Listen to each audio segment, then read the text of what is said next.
Show starts in 1 minute.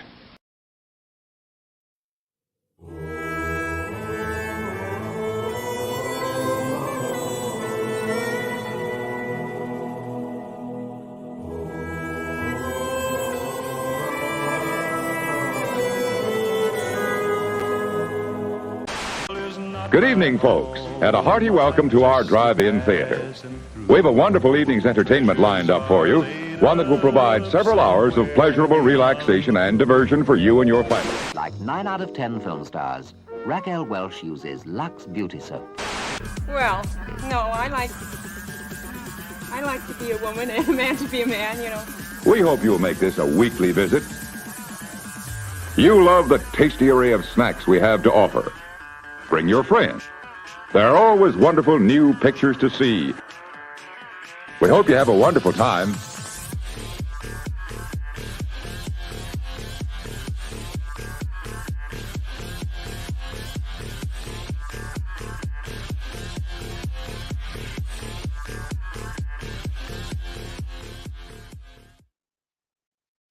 Hello, everyone, and welcome back to another episode of the Longhouse, the weekly show for the sensible centrist. Ludwig Path, welcome back. How was your celebration of Norway's constitutional holiday? Surprisingly pleasant, actually, and surprisingly white. I think it's I'm in my experience, it usually always is, because a lot of the darkies just stay at home during this celebration. I've noticed, even though I could be in a city that's like demographically very high in refugees and immigrants, they just stay home, and the white people come out, which is like the opposite day of what's going on most days. But I had a thought yesterday when I was going from one place to another by myself, and the joke popped into my head that, you know, our national holiday is the only day of the year where you say hi to strangers on the street, and congratulate them. So that should probably shed some light on what he means by us, you know, coming out of our hovels to greet the to greet the spring, right? I find that now that I'm an adult and I'm a parent, there's a completely different like applications for these types of days where as a kid, you're just going there to get ice cream, right, and just to wave the flag and go to the holiday fair, and as a teenager, you're either going to the kind of Rus celebrations just to get hammered, or you're going with like the previous, the people who were like last year's Irus or whatever, just to get as drunk and party as hard as you can. Then you're in your like early 30s, you just ignore it completely. And as a parent, you can come back into it again to bring your kid, but it has other applications. Whereas like all of your neighbors are going to be there, so you can strike up conversations with them, and you could watch all of these marches, right? Because every school in the district is going to have a march, and I find that it's incredibly useful for indexing the demographics of all of the schools, because you can see exactly how many like brown kids are attending each school, and based on that you can sort of pick better. I don't even have to go there anymore. I can just see exactly how these various schools break down. So it saves me a lot of work. I tweeted about this as well, that usually if you're a normal mentally adjusted person, you will wave a Norwegian flag and you bring a Norwegian flag with you, but you have other people who will bring, like, they have these pet causes, like the Sami flag, for example, or some people will come like with a EU flag or a Ukrainian flag or the pride flag, right? And it's very nice to I can go around and look at what houses are waving pride flags at the day you should be waving the Norwegian flag, and just kind of map out where like the hardcore adherents to this ideology live in my district. So it became very interesting again. That's at least my experience and my tips for the fellow Norwegian listeners. All right, WitticismTV, welcome back. I believe your last episode with us was on Dave Ramsey and the Boomer Cons, like half a year ago. Yeah, it was a little while ago. I think it was in December or January. Yeah, I've got big shoes to fill, because Ed Dutton was on last week with his majesty and eloquence. Yeah, certainly. He was a very interesting man to talk to, and he was someone where I had to, really focus to keep up during the interview. It was in retrospective, it was a lot of fun. but a little bit stressful, I'll admit. But hopefully the people who listened to our show last week got something out of that. Now, I want to say before we get going here, and it's not anything to do with you, Witticism, but the episode you appeared on regarding Dave Ramsey and the Boomer Cons, I'm getting comments to this day that sort of almost misunderstood the things we talked about, and especially with sort of the emergence of, the finance bros kind of culture online.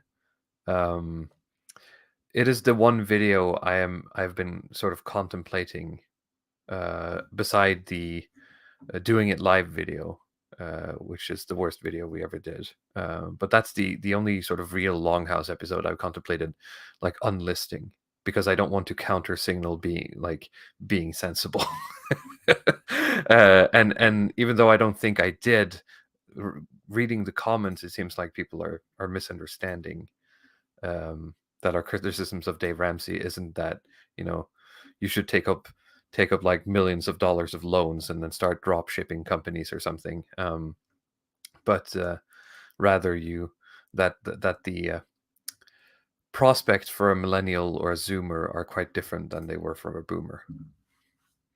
Yeah, I will second this opinion. I mean, I only advocated, like, full disclaimer here, I did not want it to be misunderstood on counter-signaling Dave Ramsey. I only said that in an environment where you have 0% interest rate, it might be beneficial to take up a loan to buy homes and rent them out or live in them yourself. Only in like very like 0 or 1% interest rates, you can take up a loan and put it in real estate as a sort of hedge against inflation. I did not want to advocate for arbitrage, or like you said, taking credit card debt to create dropshipping companies, or trying to like buy companies to do mergers and acquisitions. Like, no, not MLMs, nothing like that. Just like in this one particular case, I think you might be better off. But now that the interest rates are just going up and up, every day I just regret counter-signaling Dave Ramsey on anything. So, yeah, that's my 2 cents on that. I'm sorry for interrupting, Witticism.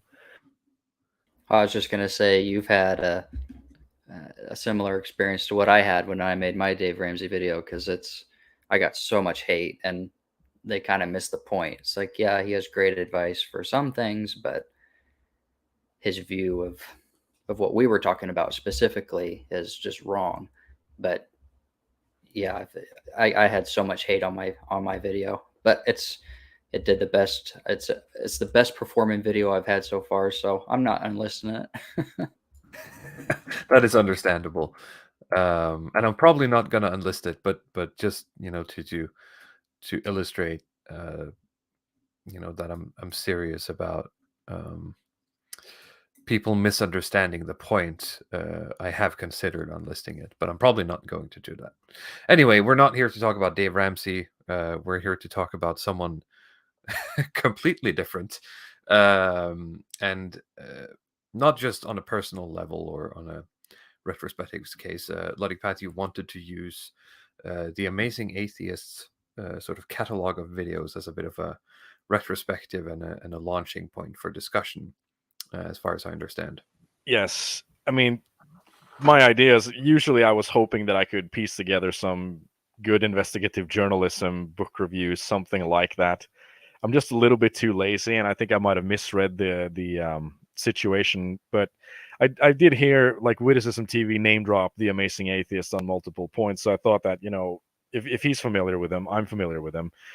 I think it would be kind of a good topic of discussion, because TJ Kirk, the Amazing Atheist, he really is like a YouTube OG, a YouTube dinosaur who was around since the inception in 2007.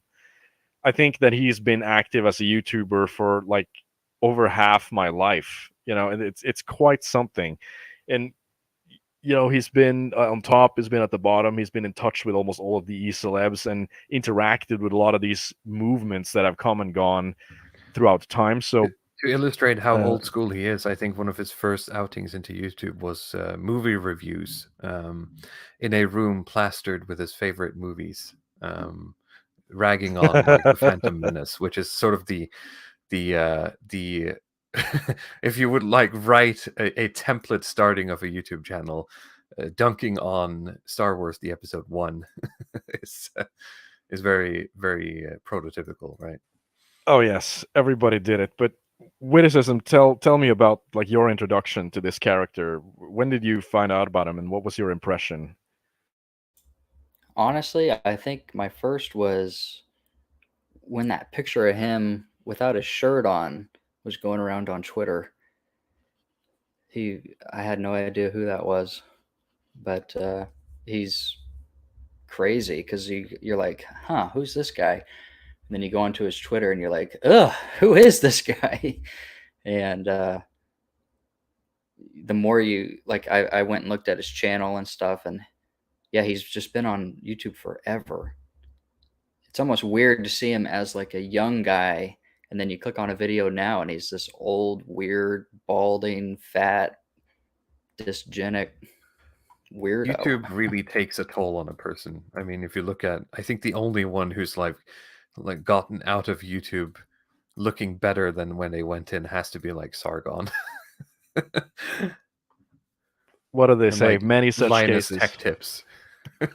Many such cases. But I mean, thing is, he's gotten older, but he was always balding. He was always fat. he was always unkempt. So it's just that I think, yeah, the age and probably the lifestyle does take a toll on a person.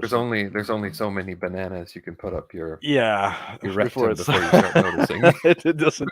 You don't get the micronutritional value when you put it in your ass. You have to eat it.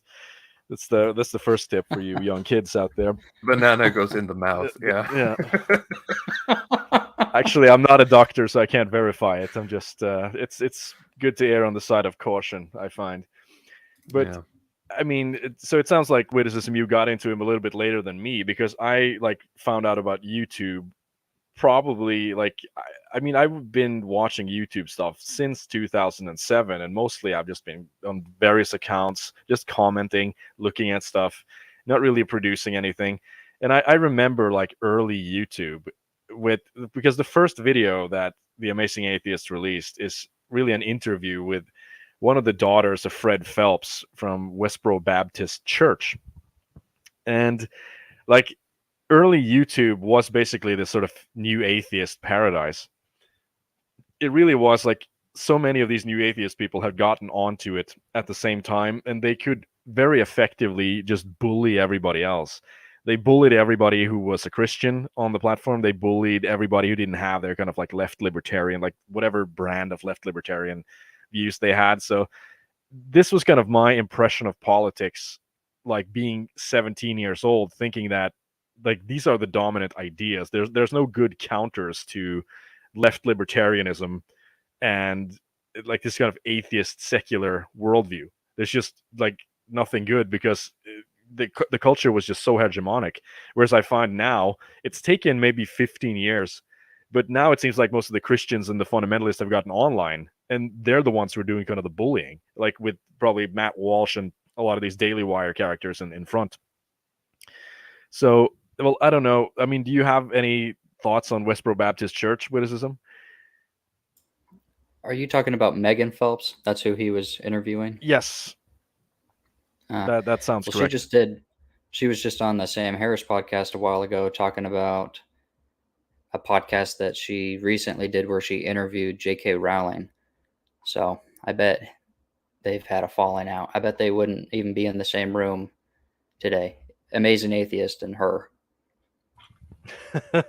Well, I mean, they were. I don't think they were friends in 2007 either. But it's attractive to sort of interview these defectors, right? And she is a sort of defector from the Westboro Baptist Church. I mean, some of these episodes, I know that we have a Zoomer audience, and I find it's useful to try to educate Zoomers about the stuff that they were just not around for. So the Westboro Baptist Church is I mean, I think they still operate. They are the the God hates fags people, right? You've seen the pictures of these people standing outside of funerals. They're standing outside of weddings or political arrangements. Maybe like a group of 12, 15 people with this kind of God hates fags signs. They have like their corny songs. and so on. And I've mentioned it previously. Like, it was founded by the pastor Fred Phelps, who is just like the perfect character. He's just the definition of like this evangelical useful idiot, in my view. Like, you can't be more of a useful idiot than this guy.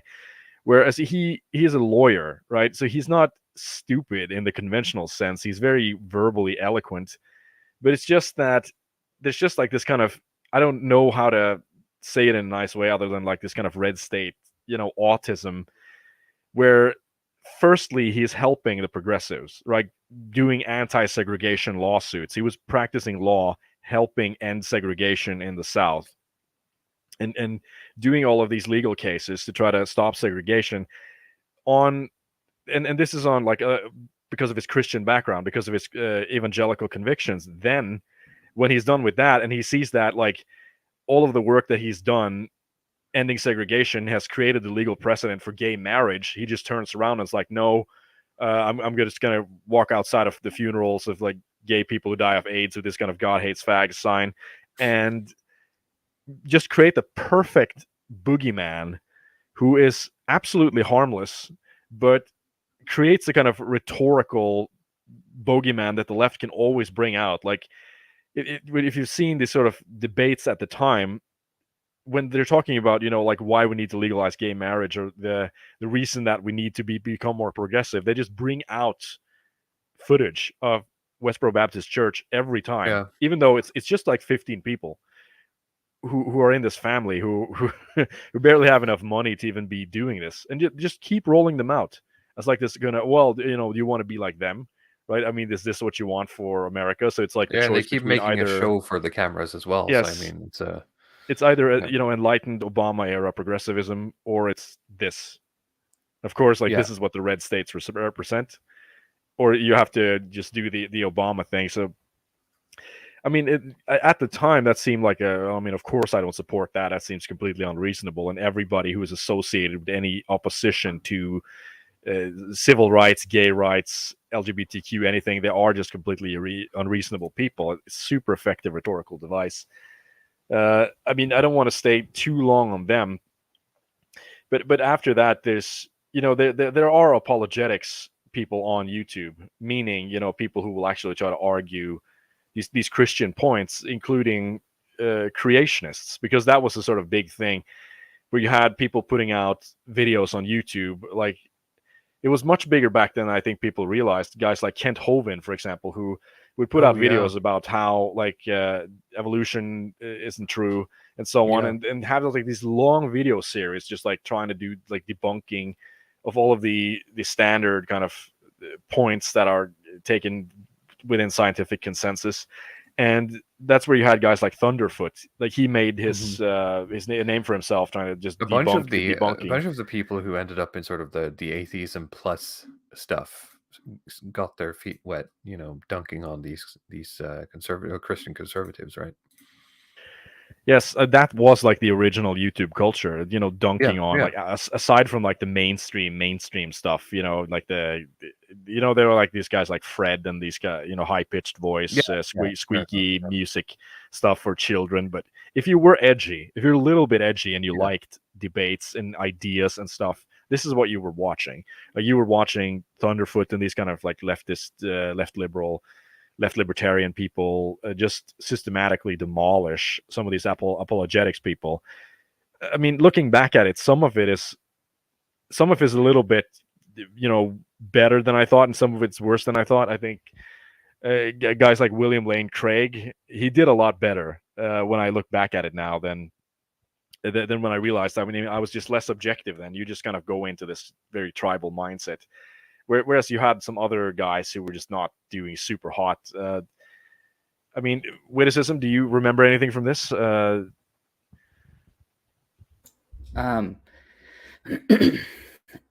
He has all these videos on like the cosmological argument, and I don't think he's an original kind of guy. I think he's just a parrot, Like, when he makes those videos, I don't think he's really thought about it that much. It was. You mean Craig or? No, I mean the Amazing Atheist. The Amazing Atheist. Yeah. No, I don't agree. think I he's- mean, yeah, he's nothing. Looking It's at his nothing. track record here, I mean, he seems quick, relatively speaking, to sort of switch up his image or his persona or his leanings sort of for views. That's just, but I might be wrong. But just looking at how he No, switched, you're exactly right. I focus. mean, he showed up on YouTube early and just wanted to do, talking at the camera or whatever. But he's always been a kind of guy who will find out whatever's trendy and just do that. So if it's like, okay, dunking on creationists, then you'll do that kind of stuff. Later, he got on board with the that guy with the glasses, right? When like movie reviews were popular. So he was just sort of a carbon copy of Doug Walker at that point, and now he's sort of just a carbon copy of Bosch. Yeah, it was like a I wouldn't say weird in between. I'm gonna get destroyed for saying this, but please understand it or take it the right way. He's like a weird. His movie stuff is like a weird combination of Doug Walker and like early Razor Fist, but from like an atheist perspective. In my head, well, it's not even that wrong, because Razor Fist is another one of the dinosaurs, right? And they've also interacted. I didn't write this up on the list, but they've they've been doing like kind of response these kind of videos when back when video responses was a thing, and those were the days, by the way. Yeah, that was actually great. I really miss that about YouTube.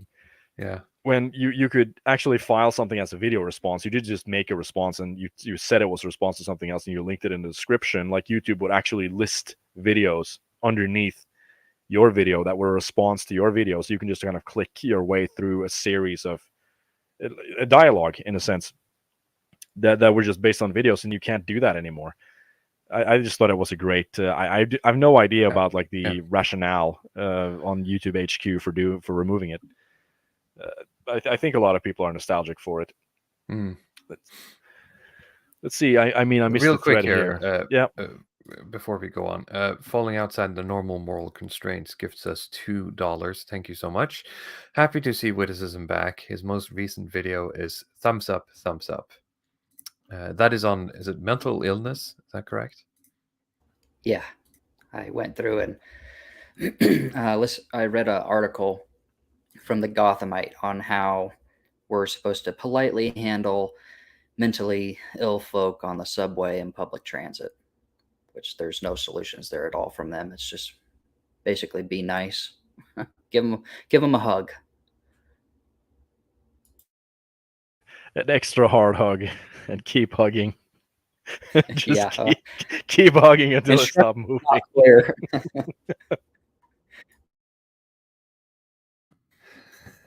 Yeah, I'm waiting to. I put it on my backlog. I'm actually looking forward to see it.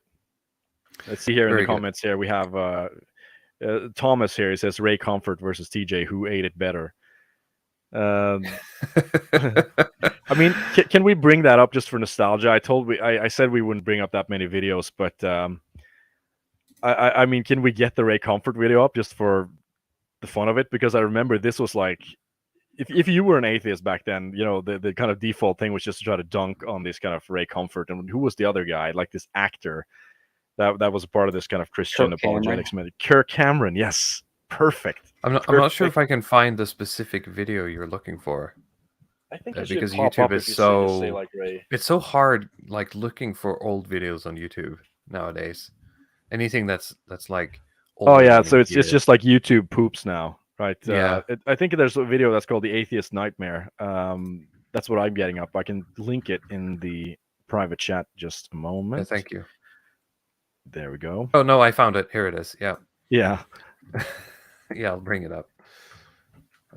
While we do that, real quick, we have another super chat from Coney Current Year for $5. Sorry, £5. I used to consume atheist YouTube back in the day, particularly Hitchens. I look back cringing, but it did make me anti-SJW via the Atheism Plus saga and GG. What is GG again? I'm not quite sure. It's triggering something in me, but you'll have to Gamergate, of course. Yes. Well, I posit that for anyone who watches this channel, that's probably the starting point. Semi-jokingly, but more often than not, you'll find people saying that it's the and then Gamergate happened and etc. etc. Speaking of super chats, while I try to click through some ads here that shouldn't be appearing, WitticismTV, where can people find more of your stuff? Because I was bad and didn't let you lead with that. I'm here on YouTube at WitticismTV, and I'm on Twitter. I tweet way too much on there. And those are the main two places if you want to hear my thoughts. Very good. Of course, Luddic Path, you are the editor of praxarchy.com, and you have a Twitter account with the same name. Anything else you want to... No, those are the usual shilling items. Yeah. As for me, I have a Twitter account with a walrus, and of course, if you enjoy this video, please comment, like, subscribe, do all those things. It really does make a difference on the algorithm. Although I do appreciate the viewer base that we do have, I would like to see it grow a little bit. And I've also started a membership program on this channel. So if you would like to support what we're doing here more permanently, for, as the Americans say, a price of a coffee a month, which is the lowest tier I could select, which should be something like $3 or £3 roughly. You will get access to membership, those pins on your name. You'll get access to, for now, a Luddic Path emoji, which is just the Wojak with the Luddic Path hat. Very nice. You'll get access to the first episode of me and Hitman playing Crusader Kings 3. And we have some talks, you and I, Luddic Path, about stuff that we might do live streams or small shows where we just sort of enjoy culture. Yes. I mean, in air quotes, maybe some esoteric gaming. It's been things that don't fit yeah. the Longhouse. So if you're interested in all the sort of the parasocial relationship stuff, that's all going to be put behind sort of like a member paywall. So that's why I'm keeping it cheap.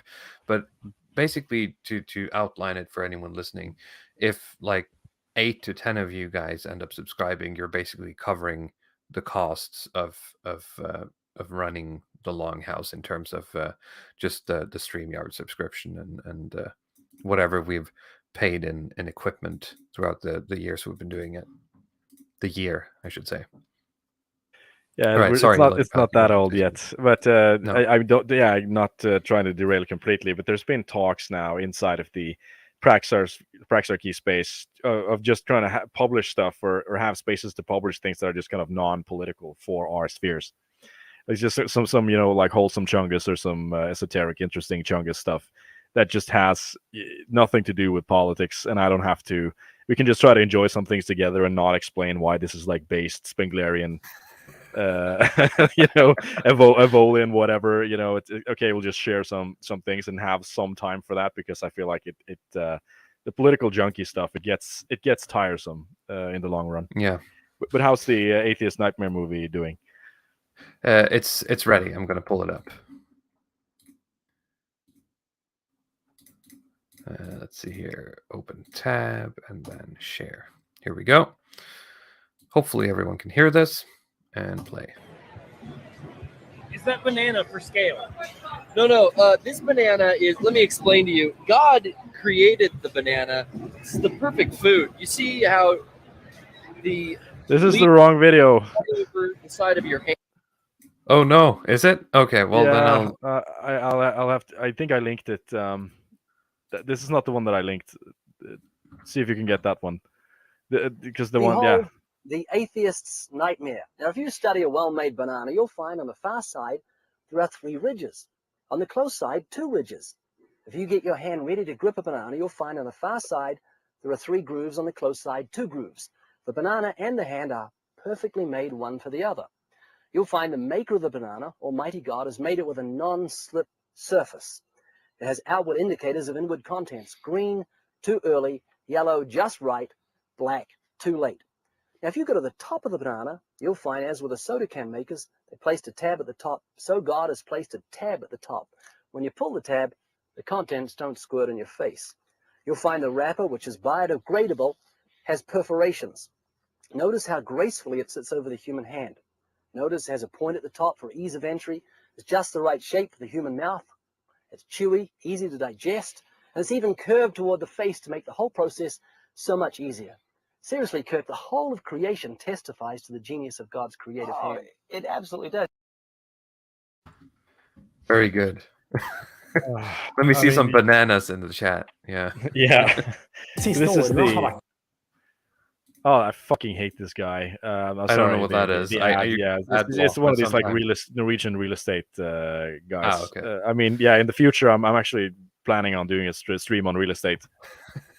Very good. Just plugging that, but I mean, this video is like, it's the easiest thing in the world to dunk on this. The comical delivery is the first part. The second part is that, I mean, for the people, yes. I mean, if you Google a wild banana, bananas in the wild don't look like that. They are domesticated. So what he's saying is like an argument for God's design could just be said, well, you know, this actually proves evolution. It doesn't prove intelligent design or whatever. So they're throwing out red meat like that. You know, these channels just seem to exist to just throw out these kind of easy dunks, even though that was not the intention. But it's the problem if you're not it looked savvy. To me like that video is from like some, you know, local satellite TV from 20 years ago. Yes. Someone's put out, right? And then it's like, wow, Christians are stupid, right? Exactly. And it's so easy. I can't believe the amount of response videos or people who are just parodying this stuff. I mean, you'll see it with you know, the atheist nightmare, the meme kind of like checkmate atheists. That's a lot of the other ones. Where they keep, you know, dunking on these arguments, and like these apologetics people were just showing up to give so many of these shit arguments, and they were drowning out the few people who actually had good arguments, to the point where it just seemed so one-sided as compared to now, where you have, I mean, I know a lot of people don't like Matt Walsh, but let's say like the quality of rebuttal that a standard Matt Walsh video will contain is just like 10 leagues above the regular stuff that was on YouTube in 2007. I can just tell you that. So the I mean, in terms of at least the bullying war, I see the evangelicals almost kind of winning it where we are now, you know, because you have a kind of a left side politically that has gotten a little bit too sensitive, a little bit too concerned about offending people, and too afraid to touch on like a lot of these third rail topics. They're losing the cool factor, right? Yes, that's the problem. It's like you don't have the cool factor if you care too much. I think you know, Marilyn Manson was one of the biggest influences on the Amazing Atheist. He talks about that a lot, and that's where you can see a lot of the silly makeup and the stuff that he wears.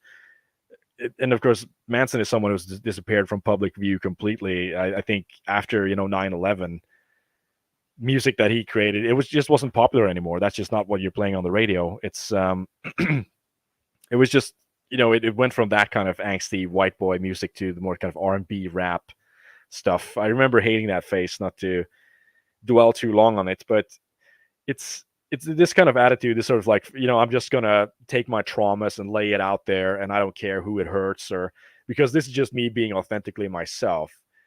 It's not smart, but it's very cool, right? I mean, I've always felt like that was the strength of the 90s leftist political message, is that it had this kind of like devil may care coolness to it. And when you drop that in favor of like, we have to be conscious of the stuff we're saying, or we can't criticize social justice warriors because it might contribute down the line to some people going down the alt-right pipeline or something like that, then you're not cool anymore. You've become sort of a conservative, even though what you're conserving is just really like the kind of pride regime and not the sort of old, you know, 1950s America that they're railing against, or that they are attaching to the moniker of conservatism.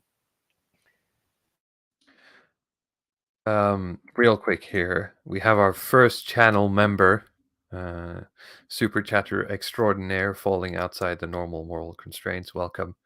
Hopefully you enjoy the perks. And do you want to go on, or was there anything more you wanted to cover regarding this? Well, yeah, I know we can't spend all the time just sitting and talking about 2007 YouTube, but I mean, I want put down to, more. but... Yes. I put down more points so we can start moving into like away from the sort of apologetics stuff and into, okay, we're going away from dunking on the apologetics, and that goes into the background a little bit.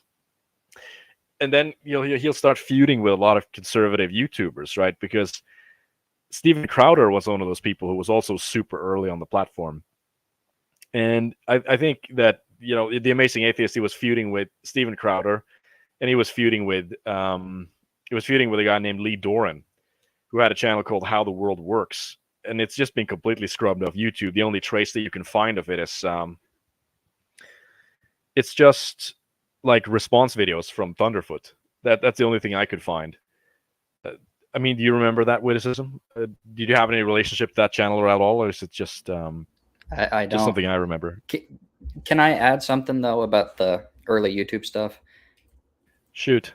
I think it's kind of important to, like, his channel name is The Amazing Atheist, which is so stupid. I mean, it sounds like a bad magician, but he's doing these videos, and atheism is sort of at the core, and then you can see it is sort of just a tool to, like, okay, there's like Daniel Dennett and Sam Harris and Christopher Hitchens, like, was brought up in the comments, and these people, I think they always were careful to present themselves in ways that were very smart.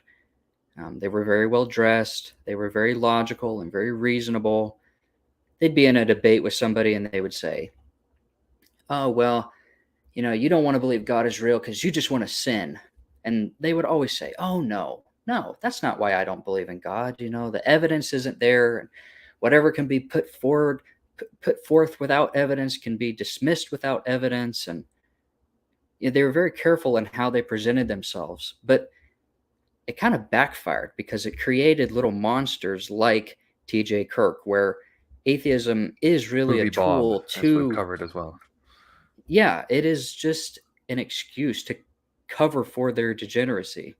And as we go on and we look at his life, it is just sort of, he's just going down and down and down to where now he's making furry porn and he's talking about girl dicks on Twitter. And I think that's the consequence of this early part where you sort of get your mind, somebody put their handprint in the concrete of his mind with the atheism stuff, and his public persona has changed over time, but the degeneracy is still there. Yeah, the baseline outlook doesn't allow for the freedom as conquering your vices, right?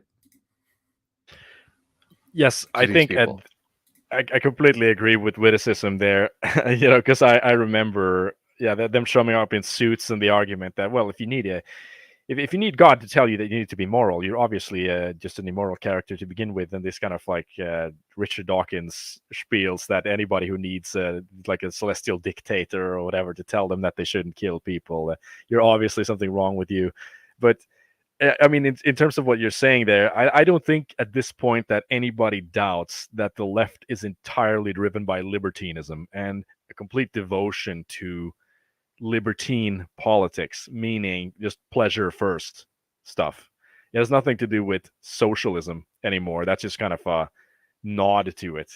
There's so many good quotes on it. I don't remember, like, the guy on Twitter who basically, he says, I'm paraphrasing here, but he says something like, you can call yourself a leftist and hold anti-socialist positions. You can hold capitalist positions and you're not going to be ousted from the left. But you cannot be a leftist and be kind of anti-trans or anti-gay or anti-black or something. So that's what leftism is. It is basically just trannyism, like BLM, gay rights, and so on, driven by just this entire kind of libertine desire. And you're seeing this with Vosh. You're seeing it with Movie Bob. You're seeing it with The Amazing Atheist. I mean, for those of you who are watching The Distributist, you had this sort of debate. You're seeing it with Destiny. Yes, and He's been making the rounds Yeah. lately. Sorry. Oh, I'm sorry. Yeah, it's all of the arguments in the world. Like, it doesn't help how logical you are if your wife is just getting screwed by other men on tape. On your stream. It Yeah. it just doesn't. It's a tough world out there. It is. It is. It's a very tough world. Tom R has become the second hatchling of this channel. The first Yes. emoji you get by your name is the chicken hatchling. And for those of you who don't understand the reference, I think, is it Morgoth's review that has playing the hatchling? Yeah, I think he originated that term, and it's Yeah. been adopted widely. It has. Tamina ul Hakeb says, "Girl dicks don't exist. Females have vaginas. Males have penises." Well, thank you for illuminating us. I think we all no, agree. We don't have to do that. Yes. I think you're preaching to the choir here, buddy. Tell TJ that. Yeah, I mean, it's I mean, it's something that, you know, on the last stream, because I was so fatigued at the end, we were gonna have the discussion about around the based zoomers, and I just didn't want to get into it because I wanted to finish. But yeah, you know, this is like the kind of girl dicks. It is zoomer lingo in a sense, because a lot of them are watching so much trans porn. I remember I saw some tweet or some like Reddit post by a guy who was saying that, you know, I just woke up and realized that there's no such thing as boy pussy. It's just man ass. I feel disgusted with myself. How do I recover? I don't know what's wrong with these people, but like they have all this kind of weird lingo. I mean, sorry, they're so homosexual. It's just it's pretty straightforward. They've sort of linguistically been able to trick themselves into thinking that they aren't, but.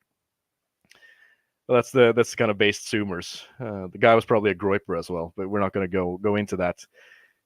Yeah, just sort of finishing up the point here for those who watched the Distributist stream. We had this long debate with this leftist professor and lecturer, Matt McManus, and like even with him, like behind all of the academic language. You're roboting a bit for me. Is it just me, or is it you as well, Witticism? I hear it. Yeah. Yeah. Okay. Maybe you have to try to rejoin the call. Okay, I'll try that. Yeah, you do that. See ya. Meanwhile, there was like one Zoomer lingo like that I was looking for, but never mind. Let's see if we have any interesting chats to look at while we're waiting for Nutty Path to return. There's a lot of bananas in the chat from the video we played a minute ago. Ted Kaczynski says something about Zoomers that I cannot show. Nordanon is laying the blame on this on millennials apparently, but I'm not sure where the fault lies. Hello, am I still roboting? No, you're good. Oh, that's Please better. continue. So the Professor Matt McManus, even behind all of the academic talk about, let's say, you know, public housing, workplace democracy, drug reform and stuff, it just boils down to, I just want to be as degenerate as possible. Like, freedom for me means shooting up drugs whenever I want, taking it up the ass whenever I want.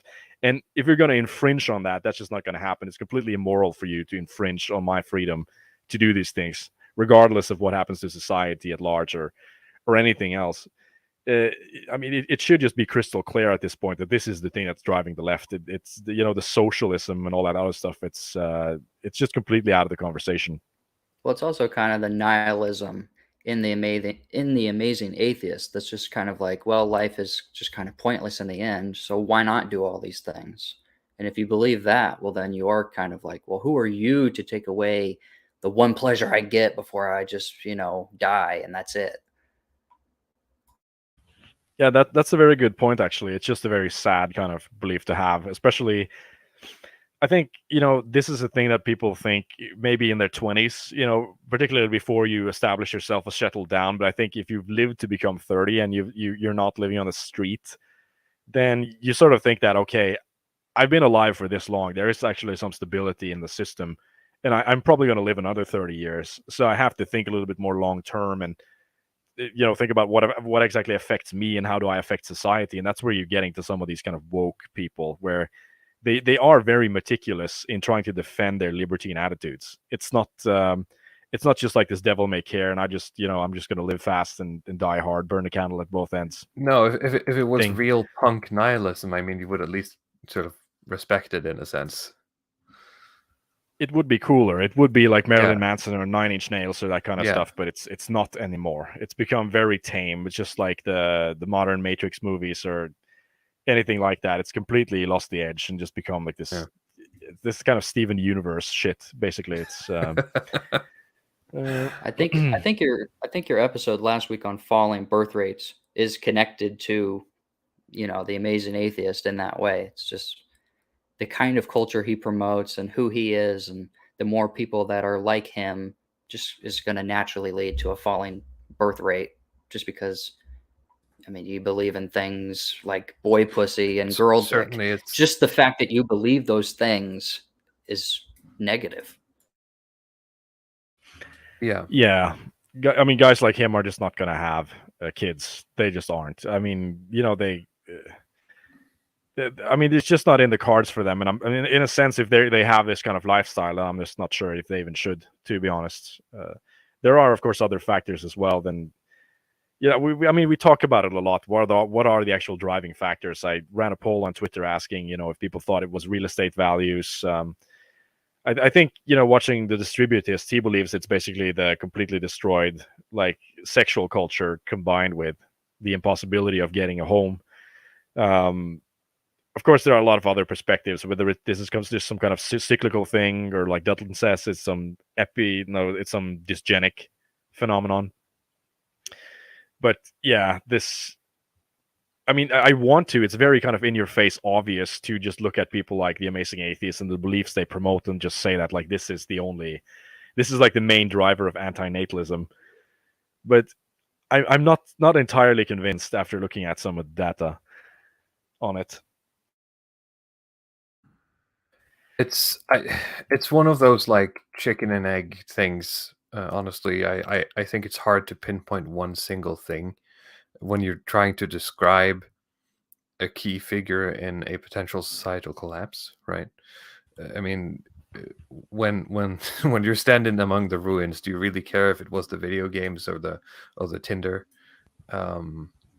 It's all going to, basically it's all about changing the speed that we're going down the drain, right?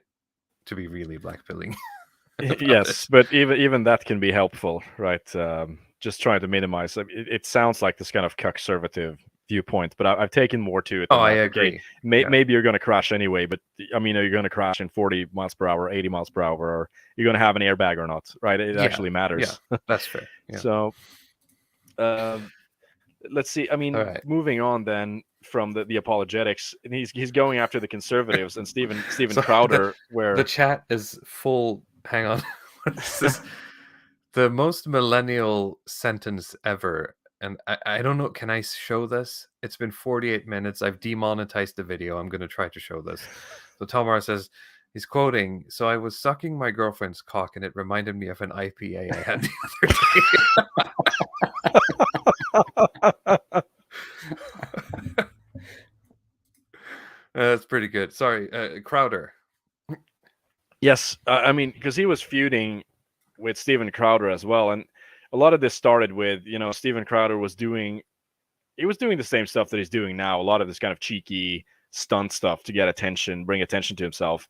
And like there was an episode in 2011 where he attended a union protest, right? And he got into a fight with one of these union people, which is, looking back at it now, it's just even like Crowder trying to be kind of an alternative to the an alternative to sort of the lame kind of mainstream Fox News conservatives. He's still going, taking this kind of libertarian route of like, okay, we're going to go to an all-white mining town and get into fights with white union workers. We're like, I mean, if you see the video, like it's all just got these kind of like these white middle-aged men who are striking or something. I don't know the specifics, but so I've taught myself like mixed martial arts or whatever. I'm just gonna try to do an armbar in this kind of white union guy.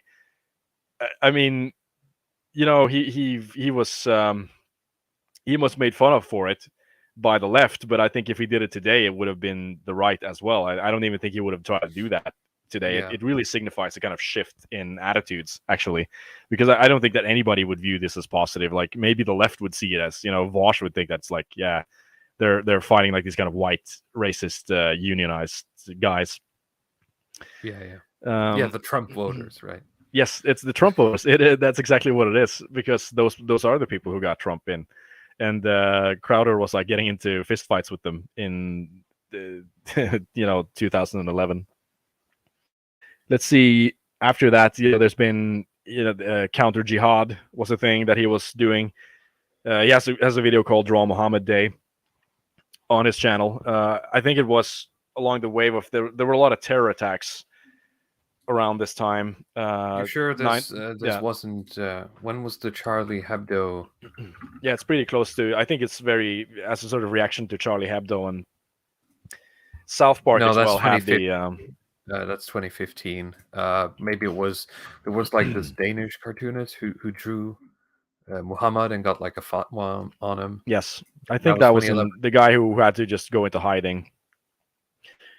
That was a sort of wake-up moment for me as well about, one of the things that got me into more of this counter-jihad stuff that I've moved away from later because of reasons we've discussed on prior episodes. But I just remember South Park had an episode, right, where they were doing this kind of, Justice League thing where instead of the superheroes, they had like these religious figures where Jesus was in there and Buddha was in there and Muhammad was in there as like this superhero, but they couldn't draw Muhammad, so they had to show him as like a panda or something.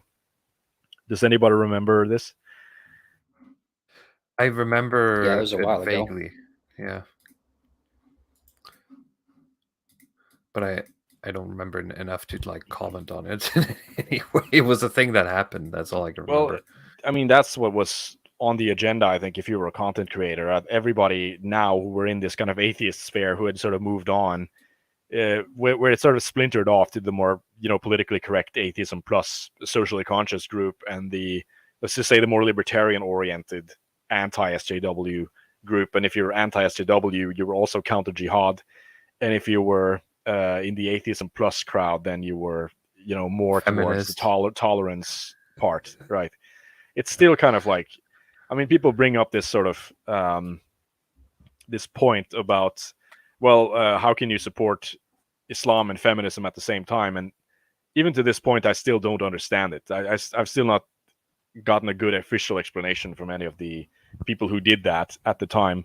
It just seems like it's, politics just gets divided in the middle. And if one side decides to push in one direction, then the other side have to push in the other direction on any given issue, seemingly, even though it's like there's no logical contradictions there. But you were at that point where a lot of these kind of pro-social justice atheists were defending Muslims, and the other people were trying to just claim that, we can out-atheist you by attacking Islam as well. Now, of course, this has always been kind of a weird thing for the atheist movement, how exactly, it's easy to attack Christianity, right? It's super easy to do. It's like a bum laying on the ground. You can just keep kicking and nothing happens. But with other religions, I think in particular, Islam is like a little bit in the gray area, and Judaism is just a completely of oh yeah, it's funny how they never attack the that. table. Yeah, that's interesting. And I think even the Amazing Atheist, you see some of his tweets where people are commenting on that, where he will just say that, yeah, Buddhism is bullshit and Christianity is bullshit and Islam is bullshit, and it's like ... and you see the comments, and and what about Judaism? And of course he can't really touch on it. This is also one of the things that make him extremely lame. I don't think he's ever done any kind of like JQ discussions at all. He's never touched on the issue, even with a 10-foot pole. And I don't have any like good early life on him. All I know is that his father, like, his name is actually Thomas James III. That's it's not Taroja Kincaid. That's what he said. It was like his pen name previously, but the amazing atheist's name is Thomas James III. He's the son of Thomas James II, he got rich running like a fraudulent diploma mill, apparently. I mean, it's just on his Wikipedia. It's not some deep investigative journalism that I've done. But it sounds pretty Jewish to me. I mean, I can't lie. It's I wouldn't be surprised if you're like, yeah, dude, you're the son of Spiritually, if nothing else. some con man who just ran a scheme selling diplomas. So it's Right. you know, it's not I a think- bank robber, right? I think if he was Jewish, he'd let us know. He has I tweeted think so, before too. that he Yeah. wishes he was a Jew. So I don't think he is one. No, only in spirit. I don't know what ethnically he is. I mean, he has the blonde hair and the blue eyes. He probably has some like German background. It's a Probably, pretty safe yeah. bet, I think. If you're looking at an American who's white, just assume they're German because most of them are. Yeah. I think remember Sam Kirk Harris. Is Kirk the family name like Scottish or something? I'm not quite sure. Yeah, good question. Actually, I have no clue. Maybe some people in the comments know. Nordic, for all I know. Yeah. Anyway, you wanted to say something, I'm sorry. Yeah, so Oh, we're sorry. moving on. 2011 is like a big year for the Amazing Atheist. That's when like the banana stuff happened. For those who don't know, we make all the jokes about putting stuff up your ass, but I mean, they're literally like videos You're roboting stuffing out. again. I'm sorry. Yeah. I'll just try to rejoin again. Okay, sorry. Yeah, no, Banana Gate. I mean, yeah, we've been joking about this a little bit already. But this is going on to this day. Like, I went to Amazing Atheist's Twitter, and as you said, Witticism, you know, if you look at his past month of activity on Twitter, it's tweeting about, you know, women with penises, tweeting jokes about bananas, putting fruit in his ass, and then advertising his furry porn. Yeah.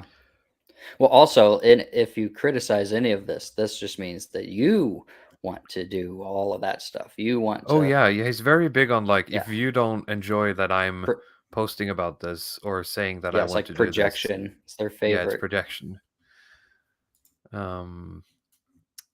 Which I don't think is true at all. Wow. So I'm back. Is the roboting cured?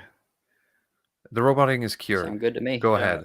At least for now. So yeah, I overheard just a little bit of what you were saying here. The standard kind of you know, if you don't like it, that just means you're secretly gay or whatever. Yeah. I mean, you know, on Twitter, I see that like James Lindsay has been running a lot of those talking points lately. We need to just do like a James Lindsay stream at some point because the guy has just become a total. Do we have to? Because I thought he was like already destroyed. I think by a lot of people, he's just come up with so many ridiculous things lately. He's just been trying to make the case essentially that like the gay rights movement, it's not a slippery slope. Like gay rights has nothing to do with woke. Like woke is just tranny stuff, you know, and like the gay stuff is just completely sound politically. And if you don't think so, yeah. Imagine believing that unironically in 2023. That's crazy. But I mean, I'm glad we got to that point because this is always the contention with a lot of these classically liberal thinkers. Are they able to just process the fact that, you know, this didn't start in 2010? It's a quite long line of things that have happened legally and culturally to get where we are at, where there's a lot of things that connect to each other. And if you're just going to say that, no, yeah, this gay thing is just completely separate from the tranny stuff and all the laws that have been put in, and like we talked about the Yogya Karta principles and all of these kind of legal protections that have been put in for trannies, and the complete destruction of the legal concept of gender as it exists. And yeah, it just has nothing to do with the gays, nothing. And if you think so, that means you're gay. Right? That means you secretly want to take it up the ass or something, and that's where you're going. Like with the guy who was talking about like Hegel and Gnosticism and all this kind of stuff. Like this is the only defense that he has. It's yeah, yeah. It's pretty sad. I'm not gonna lie. Oh, so, wow. But I mean, libertarianism has been a thing. I'm just reading off my notes here because when he started, like. The Amazing Atheist, he described himself as a libertarian. It's just sort of moved away from that because, you know, there are, like, we've talked about this before, there are like two branching paths that you can go down as a libertarian, and it does depend on how did you get into libertarianism, for what reason, and how do you see the world? So, I mean, if you got into libertarianism because of butt stuff, then you're just going to become a progressive eventually. And if you got into it because of property, you're going to become a reactionary. There's no reason to sort of stay in this kind of center libertarian space anymore. I think you also have to inside just be you there are nuts. 2 wolves. One of them is Sargon, and the other one is TJ. Yeah. Perfect. I mean, when breaking with libertarianism, there's we're getting into like the 2010s now, right? Where he actually has a debate with like Adam Kokesh, who's, I mean, for those of you who don't know, he's one of these ANCAP guys who goes around just professionally losing debates. That's sort of all he does. And well, to be honest, like among him or Stefan Molyneux or a lot of these libertarian guys, I don't think I've ever seen them win a debate on anything. Maybe the chat can correct me on this. If there's like a case where like Stefan Molyneux actually wins a debate, other than against other libertarians who are more extreme than him. Yeah. Or people who call in who don't like. Yeah, well, it's not really the debate though. It's sort of like he just pre-selects people who are, it's like Dave Ramsey or Dr. Phil or something. He just pre-selects some moron from the audience who you can scold for not understanding how the economy works or something. So there's the debates, the blood sports, and then you have this Drunken Peasants podcast starting in 2014. I've not watched that much of it. It's like him just sitting and talking, interviewing people. He has some of his like regular friends. I think we're losing him again, are we? Oh, sorry.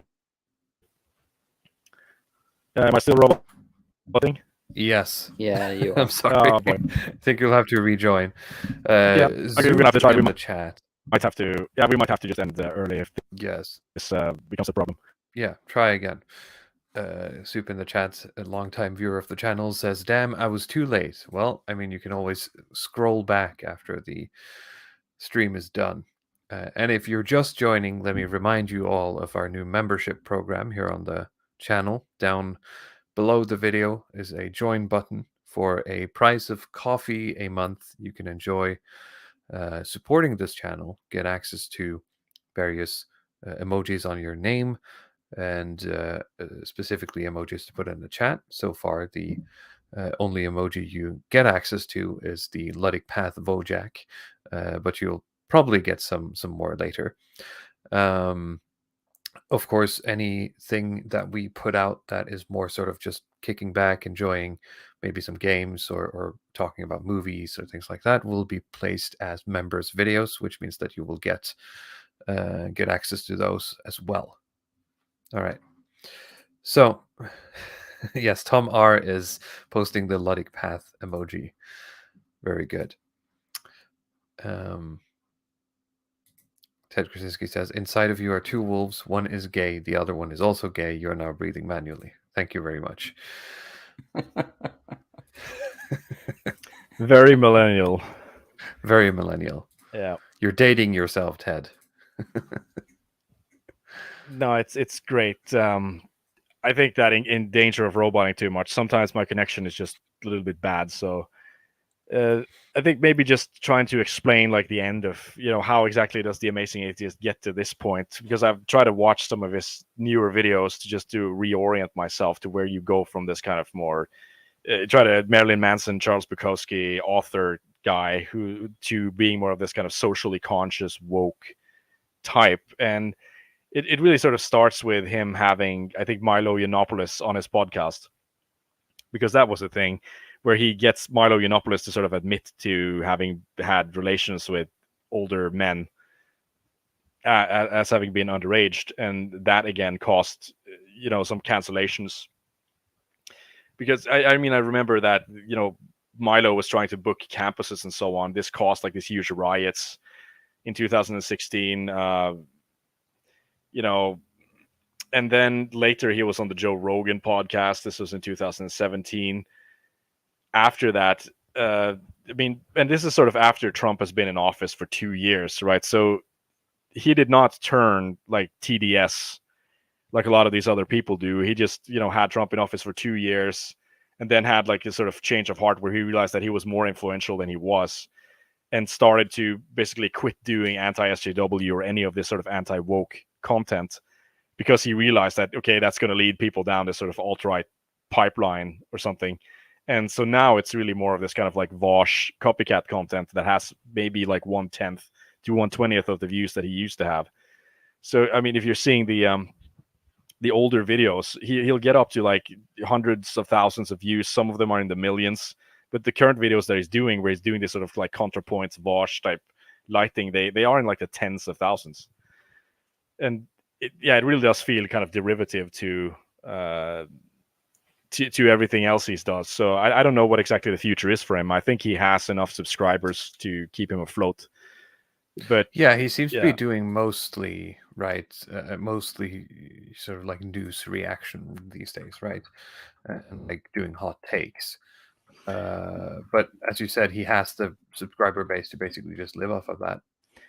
Yeah, and he's doing like meme reviews quite a bit, right? And he's like, okay, here are like bad right-wing memes, but even those, it's like it's limited by the fact that he can't touch on certain third rail topics. So he's still in this sort of mode where, okay, you have to show the right-wing memes and you have to try to debunk it, but you can't really comment on any of the saucier stuff. So it's just remains really kind of tame and toothless compared to what it used to be, and he has to kind of stick to this sort of like girl dick shock value, you know. So Coney current year says for £2, least worst and worst atheist YouTube content creators. Does Thunderfoot still count? I think he would be my worst. Yeah, I think he is the worst also, not in terms of the production quality or the content is just completely insufferable, right? He's just exactly. Such a massive ego, and he's so painful to listen to. He just keeps talking and talking and talking, and I might be cheating if I say that least worst would be like Armored Skeptic. Because I don't think he does atheist videos anymore. He does like conspiracy theory stuff. Yeah, we should get like a tier list or something. But I mean, but there's so many obscure atheist creators, right? That are, some of them are really good, some of them aren't. Yeah. I don't know what you're rating them on, if it's like entertainment value or how pleasant it is to listen to or something. I don't know. I just went off of like gut feeling. Like which one could I see myself like being in a room with, right? And Thunderfoot is the one I would least like to be in a room with, and I think TJ is the second.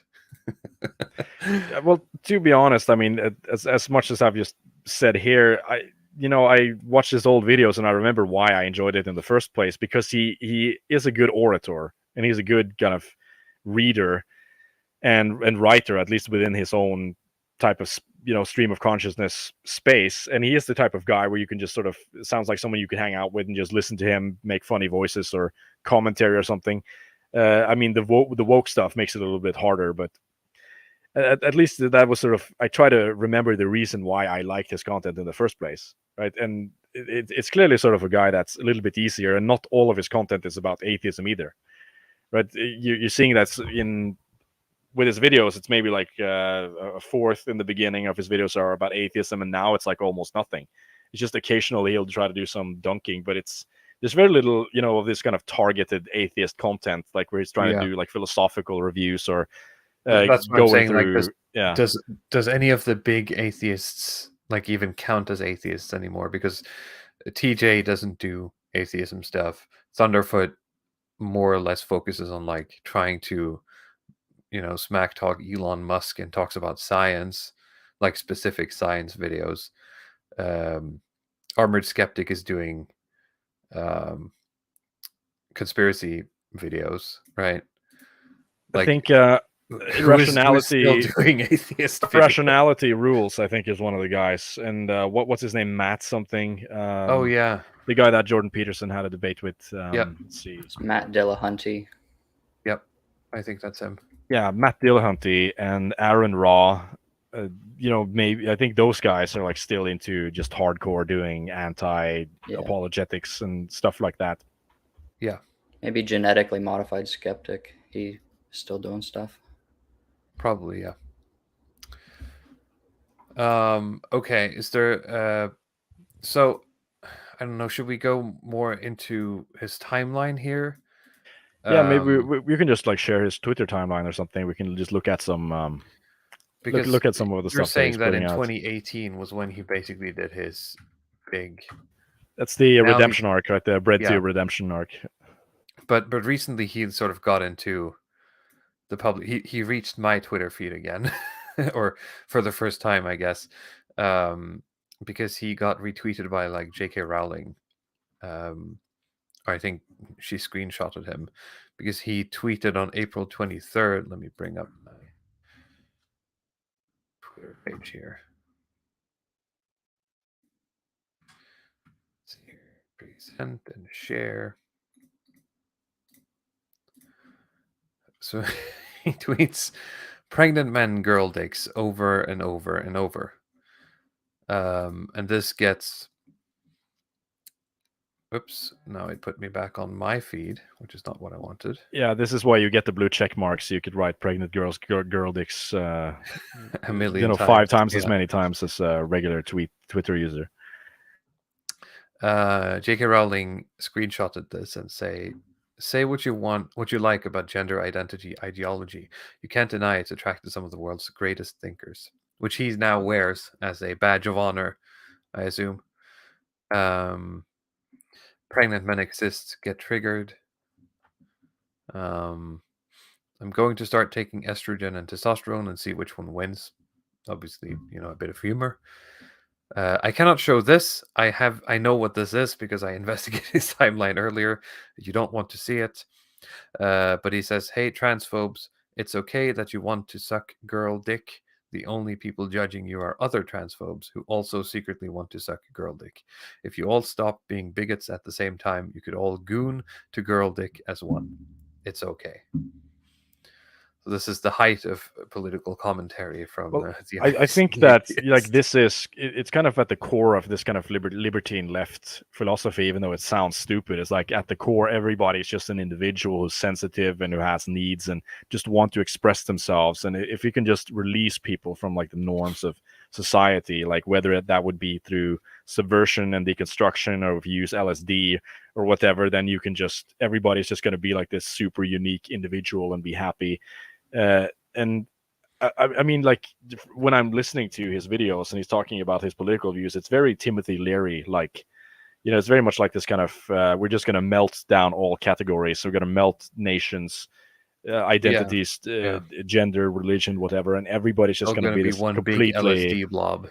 Completely LSD blob. Yeah, exactly. Which is weird. I mean, he seems to think that the idea of having a category of some sort is like an offense to humanity when he himself is just completely derivative. I mean, like we've gone through here, every phase that he's gone through has just been copying somebody else. I mean, how many other people exist out there that are exactly like him?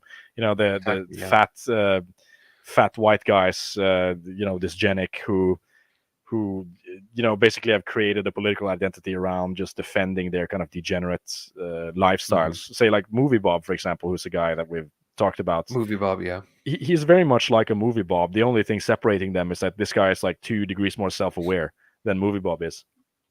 And that's why it's a little bit less fun to look into him. It's more fun with Movie Bob, who thinks he's like this extremely important, proper person, and you start looking a little bit into what he's doing, and it's just like this complete degenerate crap. But with this guy, it's just all up front. He's just pushing it in your face constantly. He knows that he's rolling in shit, and he's proud of it. Yeah, exactly. Yeah, Movie Bob is a lot more humorous in his sort of ignorance, I suppose. Here he tweets, the Bible is bullshit, the Quran is a lie, the Bhagavad Gita did not fall from the sky. Now please, TJ, do the Talmud, I beg of you. I think that was in the comments, like one of the top ones. Oh, okay.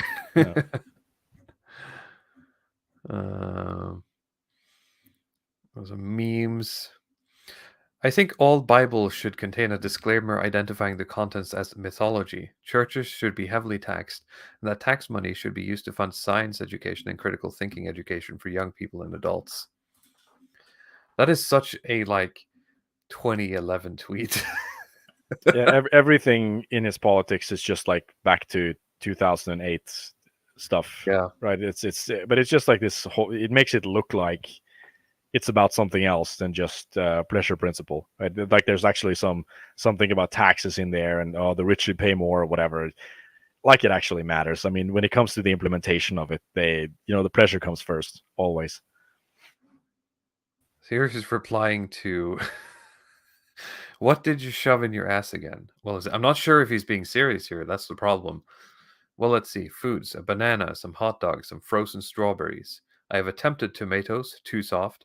Mashed potatoes. I tried to use a funnel. It didn't work. Toys, dildos, butt plugs, and anal beads. Miscellaneous, broom handle, Emperor Palpatine action figure, pencils. Jesus Christ.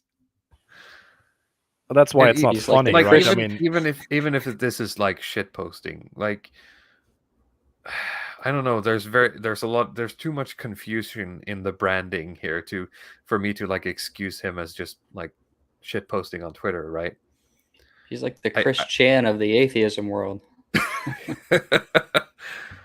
Yeah, because even Chris Chan believes in God, doesn't he? Well, supposedly. Well, no, nowadays he believes he is a god. Isn't that the way it goes? He used to believe in God. I'm not up to date on Chris Chan lore. I think these days he believes he's a god. What's the next right-wing outrage going to be? Woke popcorn, transgenders Cheetos, BLM Waffle House, CRT Doritos. I mean, it's a bit of... There's a good joke in here. I think he bungled the landing a bit by just making it like different sort of like brands. He could have been a bit more smart about it. But I'm asking a leftist to meme. The left can't meme. I mean, even though that like this is something you can easily make a joke about, like even from the right, I think you can make these jokes. If this was a jab at Con Inc. from like the dissident right, this would like do numbers. But it would also be written funny. So it's always too wordy. Always. Look at how many exclamation marks he has in there. It's not necessary. Like, why do you need to have the exclamation marks? Like, because we're angry about transgender Cheetos. Bloody path. Yeah, they're always mad. We're smashing our fists and waving the Trump flags and smashing Teslas. They say a banana a day cleans your colon. Then I found out you're meant to eat them. All right, so he's still living off of the.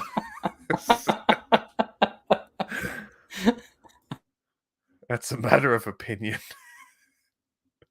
Jesus Christ.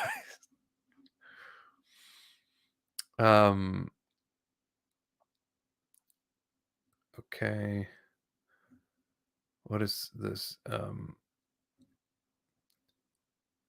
A news story of a black kid being murdered by white racists is making headlines. Quick, find a video of some black kids beating up a white lady to counteract it.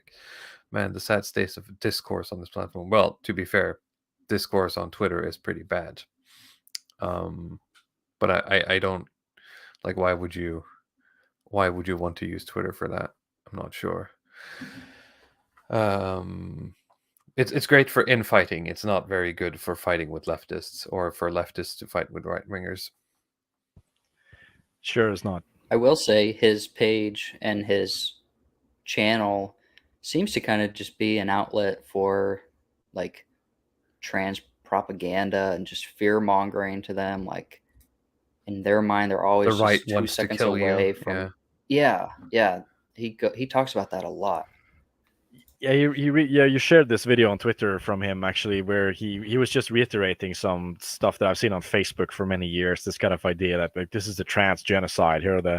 Here's like a flow chart of where every step we're going to go through to from like this. Okay, we're creating the mobs, we're creating the organizations, and we're building the mass graves, and then then there's going to be a complete trans erasure, total trans death, or whatever. Even though like the amount of people dying per year or something is like 20 trans people per year are killed in the United States. Like we have to be nice to these people, otherwise they're just going to get murdered. Like you're inspiring this murderous hate in the public, and then you go look up the numbers and it's like 30 people. It's nothing. I'm gonna just scroll past the Ninja Turtles porn. Well, he does. I'm on a he full-time. really doesn't like women. If you go up to the lesbian tweet, you can kind of see that. Where's the lesbian tweet? Oh, here.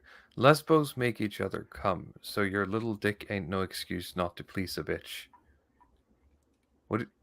Wait, what is he saying here? I just I'm actually not sure about they do. You know, lesbians. lesbian relationships are horrible statistically. So statistically, I've heard so. Yeah. Yes.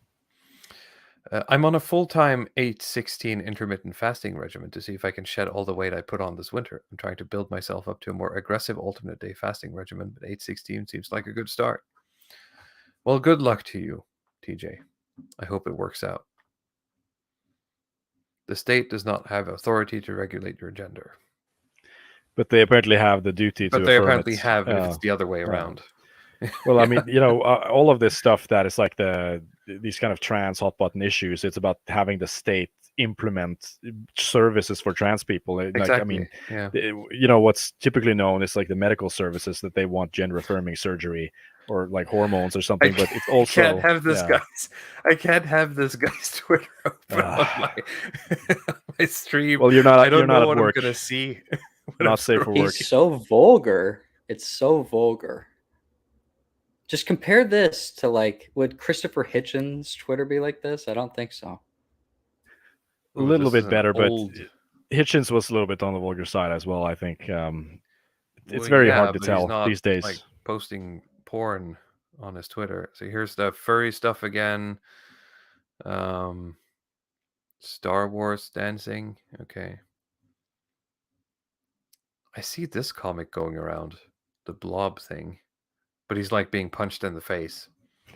People are making edits where he keeps getting punched in the face. Yeah. Dragon Ball Z edits of these are absolutely hilarious.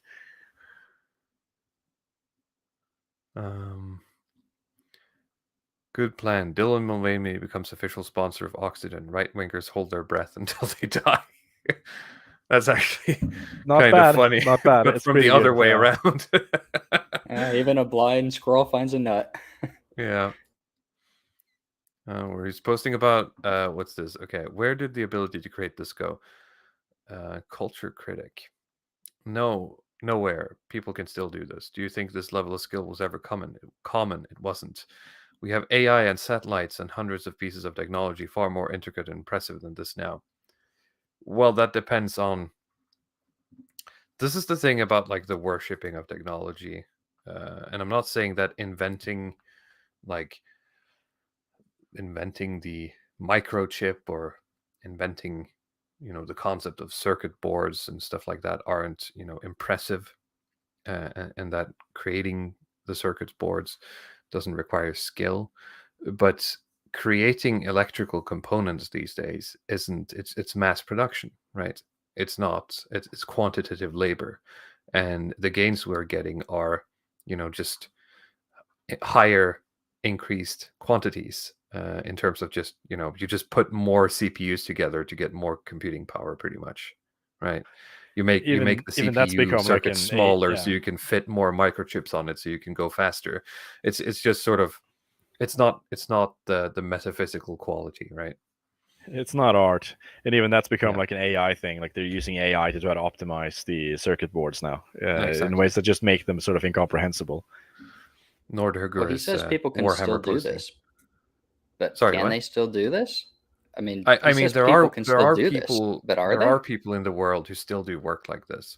Like one of the common ones is that some like random right-wing, culture critic guy, adjacent guy would like post one of these statues, and like some Redditor will come out of the woodwork and be like, actually, that statue, not this specific one, but there is one that looks like it is created by like some woman in China who's still alive today. Right, so the technical skill is there today, but the spiritual reason to create art like this is fading by the minute, in my view. And if you want to know more about that, I have a video on it called "The Reign of Quantity" on my channel. I think it's called "The Reign of Quantity." Let me check. Sorry. Real quick. my channel and The End of Craft. Sorry, it's called The End of Craft. Renee Guinan. Okay. And more furry porn. Okay. Well, I think everyone gets the picture. I'm going to stop, playing Russian roulette with my channel here.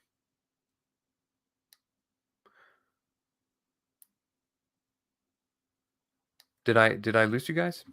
No, we're still here. Oh, sorry. But I'm wondering if there's no questions left in the chat, maybe we should think about rounding off. Thinking we're getting through everything here.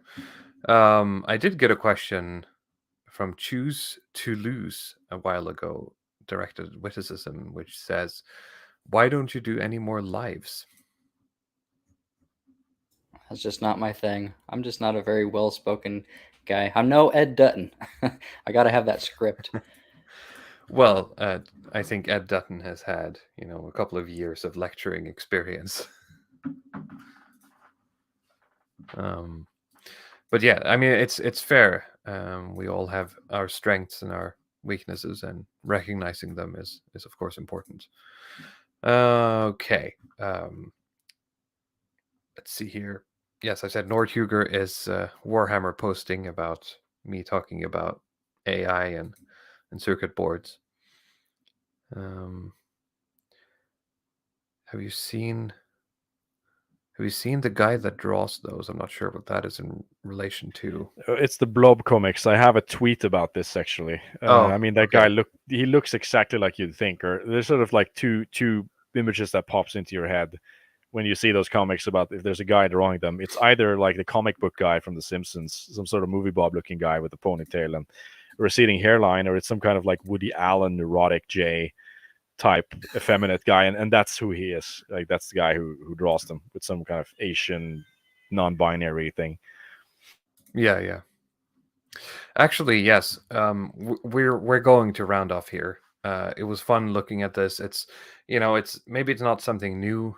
We sort of covered a lot of the idea here in Movie Bob, but I think using TJ here as a bit of a prototype or a mirror for a generation of men is you can always learn something, right? Ed Dutton, actually, we've been talking about him. He's streaming right now. He's interviewing the wife of Malcolm Collins right now. So you should go look at his channel if you're interested in sort of deep diving into some of the things we talked about last week. I'm going to leave the link in the chat. We've mentioned our socials, but just real quick, WitticismTV is on YouTube. He also has a Twitter. Is it the same name? Yeah, same name. Yeah. Ludwig Path has a Twitter with the same name. He's also the editor of praxarchy.com. I have a Twitter with the same name. Please remember to comment, like, subscribe, become a member if you'd like to support the show more consistently and get access to some hopefully cool rewards. I see actually Nordhuger has decided to become a hatchling of the channel. Thank you so much. And thank you so much, everyone, for watching. And we'll talk to you all next week.